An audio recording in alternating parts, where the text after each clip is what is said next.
it is very important for all of us to understand the meaning, the significance of the dimension in which we are right now living. And that dimension is Kala. To understand this dimension, there is a process.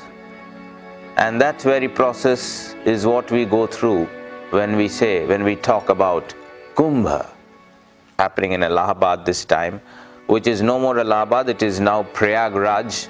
The original name, it has been restored back. Prayag is a very meaningful name. Prayag means the place where the first yajna was conducted in the history of mankind. And yajna means a very sacred fire ritual ceremony for the benefit of your own body, for the benefit of the planetary environment, for the benefit of the galactic environment. This is why a yajna ceremony is done in the Sanatana Dharma. So the first yajna ceremony in this Chatur Yuga was done by the great deity or deva called Brahma, and he did it on the banks of the Ganga, the Yamuna and the Saraswati, three very fantastic and three very mystical rivers. Three rivers very relevant to our own human pranic system, life energy system of this human body. So this is the life energy system of this very planet that we live upon.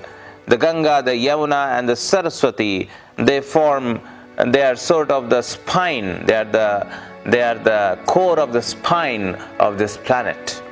Saraswati is very mystic, and the Ganga and the Yamuna are very obvious, they're very visible, and yet they are very mysterious, they're very wonderful. A very unique place, a very unique junction of the Ganga, the Yamuna and the Saraswati. These three rivers is what we today call or know as Prayagraj. And Prayagraj is called Prayagraj because this is the place where the first yajna was conducted by the great deity Brahma himself, thousands and thousands of years back. We don't know how many thousands, but many thousands of years back. It's not like 5,000 or 10,000 years back. It's a lot. It's a way back than that. I'm not going to count those years because those years I don't really care for it. You should not as well. It is of no significance as to how old the Kumbh Mela is. It is of no significance as to who did the first yajna. Okay? We are not, India and USA should not fight over it as to who did the first yajna or who did the first fire ceremony. What we must look for, what we must strive for is to look into the mirror. Look into the mirror and look at ourselves.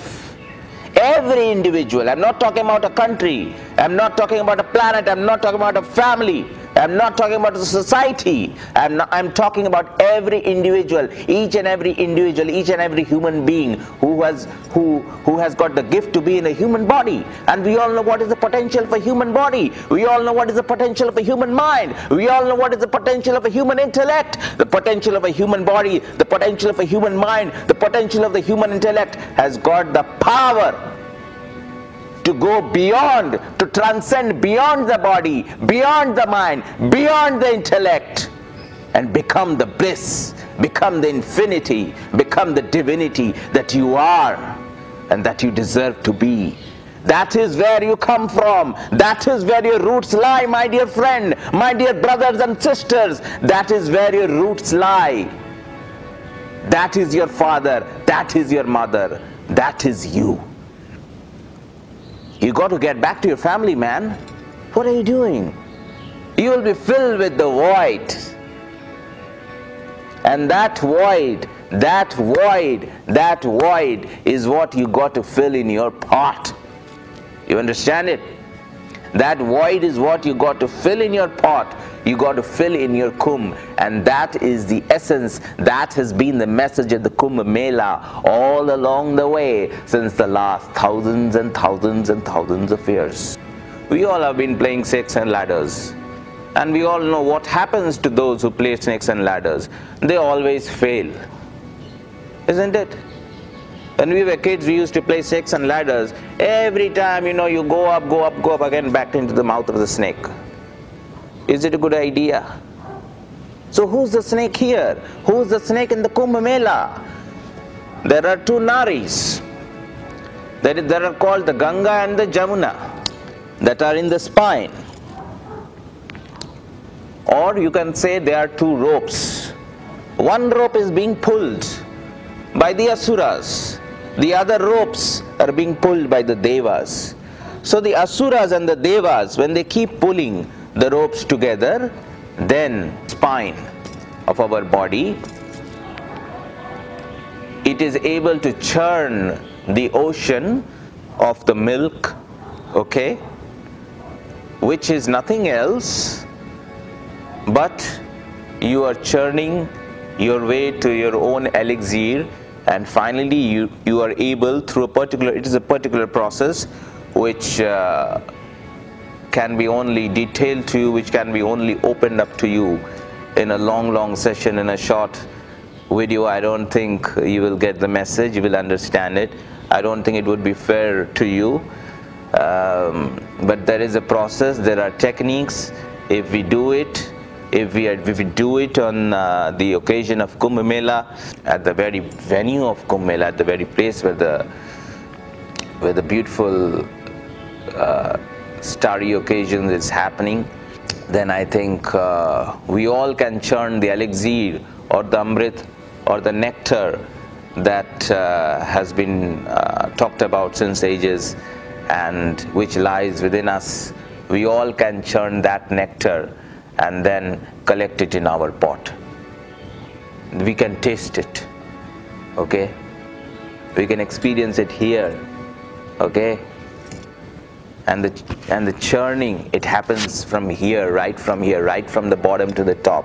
The churning happens, and then the elixir drops, and then you can experience the elixir at the very spot where they say that Amrit Manthan takes place, and then the Amrit is collected in the kumbh or the pot, and then just one drop of that pot, one drop of that nectar fell from the pot being carried by the Devas into this place called Prayagraj, that we today call Prayagraj. So just that one drop